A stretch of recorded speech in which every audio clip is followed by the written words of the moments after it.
Assalamu alaikum wa rahmatullahi ta'ala wa barakatuh.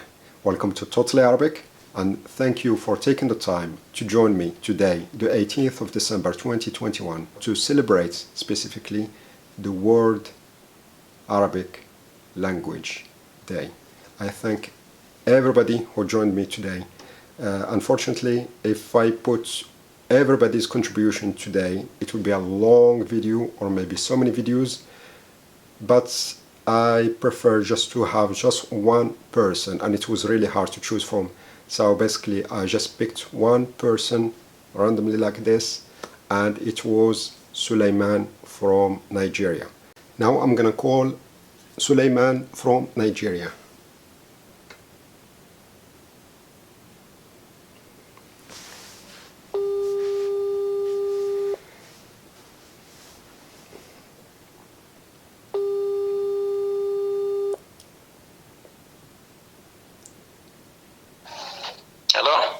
Assalamu alaikum, Suleiman. Yeah, Sheikh. I'm hearing you now. How are you? Everything's okay? Everything's okay, inshallah. Alhamdulillah. Welcome to Totally Arabic. So I'm inviting you today for a chat, and thank you for accepting. Thank you for replying to my request and accepting to be part of this. Okay, inshallah. So today is quite special for Arabic language, as you know, it is the World Arabic Language Day, and I thought like the best way to celebrate today is just like to connect with people like you. So this is really a good opportunity just to connect and speak and chat, and maybe we ask questions, you ask questions, I ask questions, and then we chat. So how many years have you been studying Arabic? 3 years. 3 years, okay, that's good. That's all right. So did you start from the basics, like from the alphabet? Alphabet, yes. Okay. So after 3 years, so what can you say in Arabic? What can you write? Are you able to speak in Arabic or not yet? Yes, I can try. Okay, that's good. Speak in Arabic, inshallah. That's good. That's because good. I can read Quran. Okay. I can even translate it. Okay, so you can translate from Arabic to another language? Yes, I can translate it, but small. Okay, so which language do you translate to? From Arabic to which language? I can translate it to Hausa, and then I can try to translate it to English. To English as well. So just like for the people who they don't know, Hausa is the local language that you speak in Nigeria. Yes. That's okay. Perfect. How many hours of Arabic do you study per week? 2 hours. 2 hours per week. Okay, that's good. So that's good. Like it's not really, it's not much, but for studying just 2 hours per week, and in three years you are able to translate to other languages. That's really good. That's brilliant. So which parts of Arabic do you find more or most difficult? Is it speaking, is it writing, or is it reading?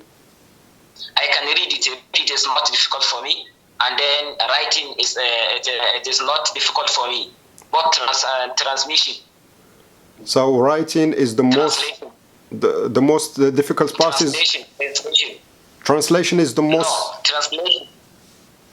Difficult, yes. Translation is the most difficult. Yes. Well, Suleiman, translation is a different level. So translation is not Arabic. Translation is like you are translating knowledge from one language to another. That requires a lot of knowledge, a lot of energy, and you need to know. Sometimes for translation, even you need to know the culture, which is really, really important. So if you find it difficult, that's totally normal, because what you are doing is that you are transferring information from one language to another, and sometimes it is hard to translate word by word. Sometimes you need to know the culture of this language, and the culture of the other. So what you are doing is really good. Like so far, you are doing translation for 2 languages, Hausa and English. That is really brilliant. So do you speak Okay. do you speak Arabic in Nigeria? Yes, yes. Oh, really? In daily life, you mean? Yes, we like I said, Quran. Yes. Quran I can read it. It's an Arabic language. Yes, of Hadith course. I can read it. It's an Arabic language. Yeah. What I said, can you speak Arabic with your friends there, like in Nigeria? I mean, in your daily life, Yes, your inshallah. your daily conversation, do you speak Arabic with your friends?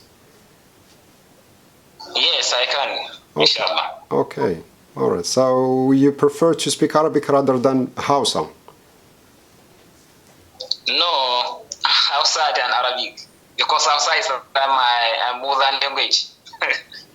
Okay. So Hausa is your native language, Yes, and then Arabic is something that you learned, yes, and you are using it as a daily communication with your friends. yes. Perfect. That's the best way to learn how to speak, Suleiman.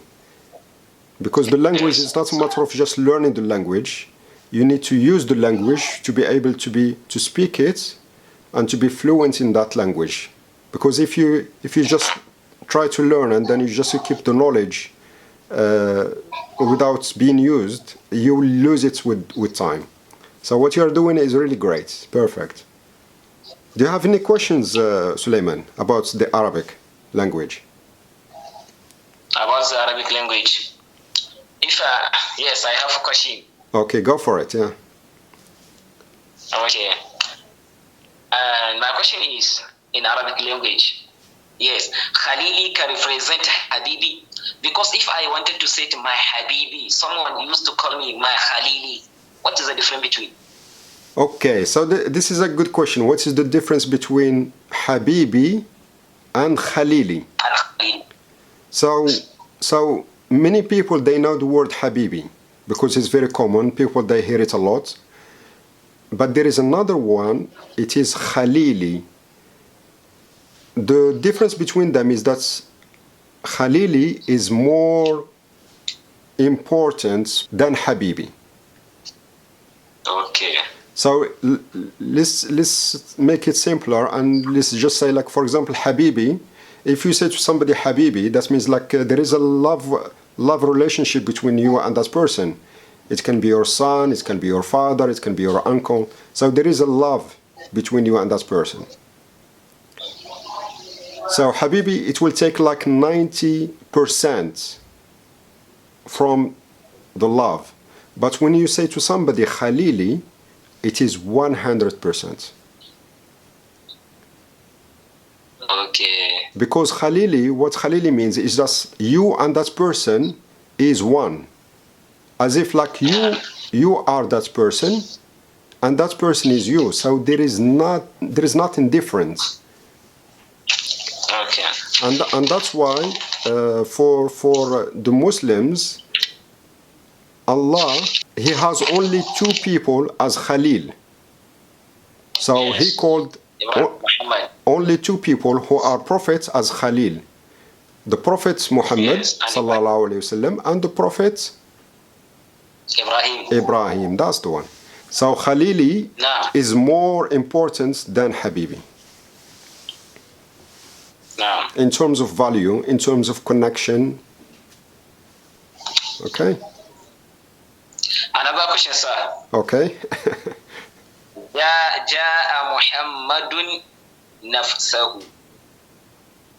Can you repeat this thing? جاء محمد نفسه. I think نفسه التوكيد. Say it again. نفسه is التوكيد. التوكيد. Yes. Yes. نعم. نعم. جاء الفعل. Yes. الفعل الماضي. Yes. نعم. محمد اسم. الفاعل. بل جاء معلم نفسه. جاء معلم نفسه. What of معلم? Yeah. So. Are you hearing me? Yeah. So what is the question? What is the question, Suleiman? Yes. معلم. معلم اسم. اسم Yes, yeah. اسم الضمير. No, no, الضمير. no. المعلم is not الضمير. ضمير is like a short word. المعلم is اسم, a noun. نعم. So it is similar to محمد. محمد is اسم, a noun, نعم. and المعلم is اسم, a noun as well. It is what we call in Arabic, we call الفاعل. نعم. الفاعل comes from the verb فعل, which means to do. فعل. So فاعل, what they did is just they added alif after the fa, becomes فاعل, and that becomes the doer of the action. فاعل. It is the person who did the action. Okay? So in both sentences, Yes, sir. جاء محمد or جاء المعلم, both of them are فاعل. محمد and المعلم are فاعل because they are the people who did the action of coming. جاء is to come. Yeah. Okay? Another question, sir. Yeah, go for it. What is the difference between al-ghamru, al-gimru, al-gumru? Ooh, that's a bit very poetic.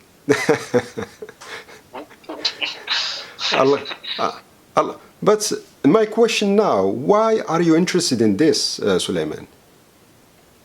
Because why are you interested in this? Because this is like a bit more advanced, more like you will not find yourself using these words often. Like if you spend like so many years in Arabic, you will not find yourself using this. So what I advise you to do, Suleiman, is just focus on the expressions that you will use daily. It is good to learn vocabulary, like this one, al-ghamru, al-ghimru. It is the exact wording. It's just like the harakat is different, and once the harakat is different, the meaning changes. But if you happen to know it, that's fine. But don't go into details about this because it's better to focus on the smaller things that will help you to go into details and find this information by yourself. Because all these things, it is easy for you to just open the dictionary and find the difference. What I want you to focus time on is how to ask questions in Arabic, for example, or how to, like now you are speaking to me in English, which is fine, but just imagine you are meeting an Arab person, he does not know any English, any language, just Arabic. I want you to master that small expressions for you to be able to speak to him and then ask him in Arabic, ما هو الفرق بين الغمر والغمر والغمر? Do you see what I mean? I want you to focus on these small details first because, you know what? Because once you focus on these small details will help you to learn other things. Because your communication will get better and better and you will be able to speak to many people. But when you don't know the small details that will help you with communication, your communication and your source for language will be limited, will be only to people who know English. اسمي سليمان عبد الحميد موسى عبد القادر بابنجدا مرافة الولاية نيجيري إن شاء الله. Alhamdulillah, that's good. That's all. كم عمرك سليمان؟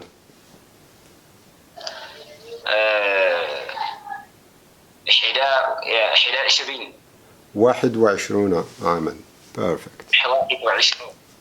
هل تحب اللغة العربية؟ نعم جيد. بسبب اللغة العربية لغتي محمدي نبينا محمد صلى الله عليه وسلم. لغة القرآن ولغة الدين أيضا. نعم. إذن بسبب إني أريد أن تعلم ماذا تقول ماذا تفعل. نعم في القرآن الكريم عن حديث. Okay. So far I can understand what you are saying, which is really good news because it is really important for you to be able to speak, and for the person who is having a conversation with you is able to understand. Okay. So this is really a good start. So always try to speak, always try to communicate in Arabic. Whenever you have a chance, whether it is an Arabic speaker or somebody who is just learning Arabic like you, try to avoid like speaking in your native language. If the other person can speak Arabic, try to speak Arabic with that person all the time. Okay, inshallah. Because it is just a matter of like getting used to a habit of speaking. And getting that knowledge that you have already used in a way to form sentences and words, questions, and then get the answers. And this is all what language for. Okay, mashallah, barakallah. Okay. Do you have any other questions, Sulaiman?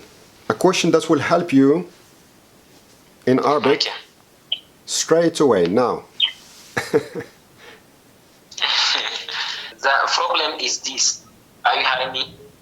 Just I want to know how can I differentiate between al-jarra wal-khabt and istisra. Are you hearing me? Like al-gamru, al-gemru, al-gumru. Are you hearing me? Yes. So you want to know what's the difference between Dhamma? أشره يعني if I said al-gamru يعني الماء قذرة والجمر الحقد سترة الجمر ذو جهل صرا فيه ولم يجرب. لكن تحية المرء السلام واسم الحجارة السلام والعرق في الكف سلام رواه في لفظ النبي. أما الحديث فالكلام والموضوع صلب الكلام and etc. That is why I even want to know what is the difference between Fatha and Kasra and Dhamma. Okay. Yes. Or what is the difference between Laki al-Kha wal-Ha wal-Ha? Laki al-Khamru, al-Maskur. Yes. But al-Hamru. Yani, are you hearing what I'm saying? Just I want to know how can I differentiate between Laki Ha and Kha. I watched your video, mashallah, barakallah. I know how can I differentiate Kha, Ha, O, Ha, O, and etc. Mashallah, barakallah. Okay, so now, Sulaiman, it's not a matter of kasra, fatha, or dhamma. It has nothing to do with that. These are separate words. Okay. It happens like that these words, they have the same letters. And also it happens that each one of the letters have different harakat. So one word has dhamma in one letter, and the other one has kasra, and in the third one has fatha. So for you, it's not a matter of the kasra or fatha or dhamma, because each word, this is how it is written, and this is how it is pronounced. So it's not the harakat that changes it is actually the harakat that changes the meaning when you combine the three of them. But for you, when you're learning a word, you're learning that word with the harakat that it has. Like there is one word, and it has like three different harakats, and it's like a salam, sulam. It sounds nice. But for you, you need to know, like, it's not the harakah, you need to know how to use the harakats. Now, each word has specific harakats all the time. So for you, what you need to do is, you need to know and learn this word the way it is, like as-salam. Whenever you see it this way with a fatha on the sin, that means like greeting, as-salamu alaykum. نعم. But once the haraka over the scene has a different haraka like dhamma, it means something else. نعم. So for you, don't get too much into details like about the haraka. What you need to focus on is that this word, when it has this harakat, it means this. Okay. Now, can you advise me which books can I get and read it about Arabic language? There are so many books, Suleiman. There are so many books. Ajurumia. To be honest, I will tell you something. You know, Arabic is like, it is the same thing. Same thing. It's just like what happens that there are different books, and those books, they dealt with Arabic in a certain way. Like some books, like they focus more on the very basics. Some books, they are more like introduce more conversation. So it depends on each book, but the language is one. How can I get it? Can I get it in this country, in our country? Exactly, that's what I was trying to say. Like sometimes there are certain books you can find in one country, you cannot find in another country. So what you need to do, Suleiman, is that you need to go to the bookshops that you have there in Nigeria and see which books you have there. Okay. And then once you have a list of the books that you have there, just send me an email or a text message and say there are this book, and this book, and then I can advise. Because if I can give you now one book and then you cannot find it there, that will not help you much. Yes. Okay. But generally, Arabic, what you need to do for Arabic is not a matter of book. Arabic, you need to think of it as this, like it is one language that you need to focus on the four skills. You need to master the four skills, which is speaking, reading, writing, and basically all the speaks, including pronunciation as well. So basically you need to master all the skills around that language. What happens sometimes is just one person focuses more on speaking because he thinks like the speaking is more important than the others. And then he becomes fluent in speaking, but in writing he's really terrible. In other skills he's not that good because he focuses only one skill. But what you can do is, to be good in Arabic, you need to focus on the four skills, all of them. So that's, you are using that knowledge that you have, going towards the top, the higher level, in one direction. Okay, I sure. Okay. Because there are some people, they just focus on speaking all the time. Speaking.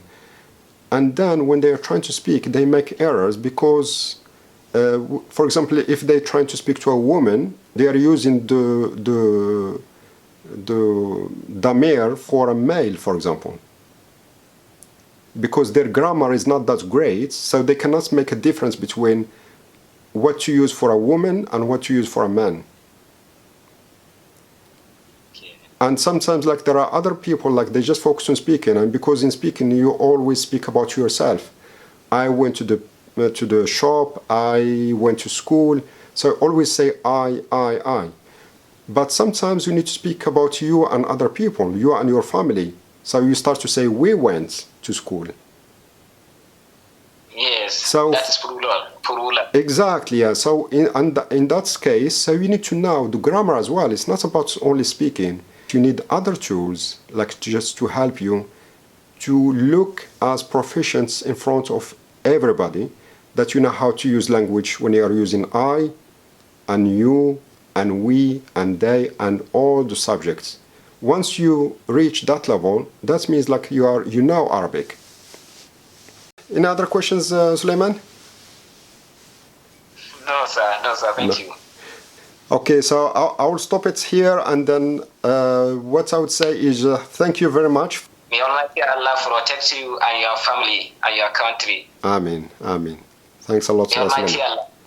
respect you. Thank you very much. No problem. I'm very happy now. And I'm so I'm happy. very happy. Sorry, say it again, Suleiman. I'm very happy. I'm very happy. Alhamdulillah, alhamdulillah. And I'm happy as well that I managed to speak to you.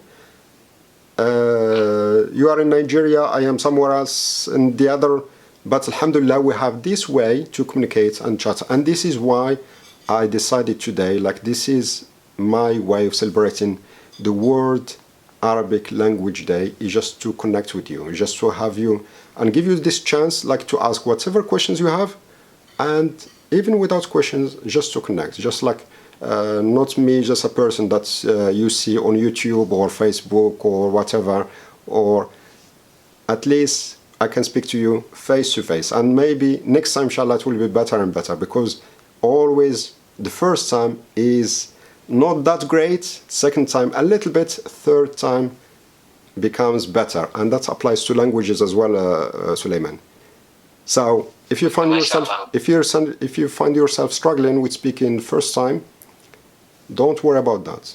Second time it will be better. Third time it will be even better and better. So always, what I will say to you, keep speaking with your friends the way you do.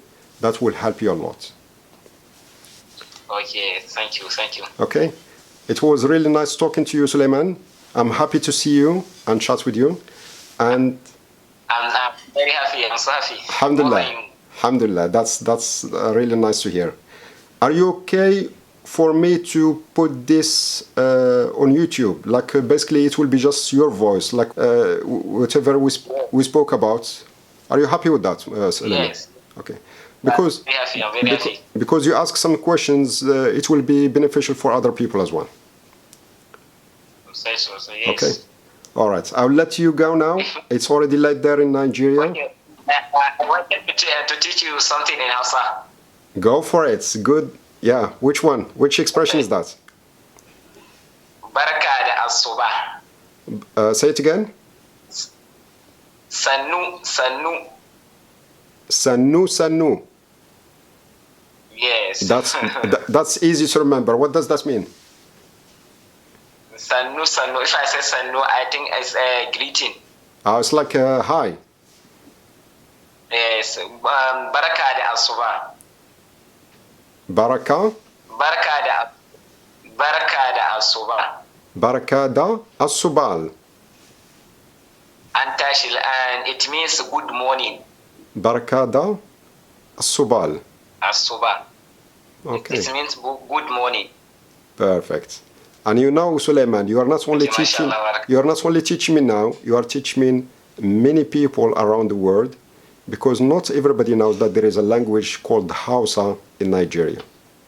And this is the beauty of languages. Every country, every nation, every people have their own languages. Unfortunately, we know only few, like English, Spanish, Arabic, but there are many, many languages that nobody knows about. So thanks a lot, Suleiman. And I will say, Thank you. And I will say the other one. Thank you, my Assalamu alaikum. brother. Okay. Take care. Yeah. Assalamu alaikum, Suleiman. Nice to chat with you. Assalamu alaikum. Thank you. Bye-bye.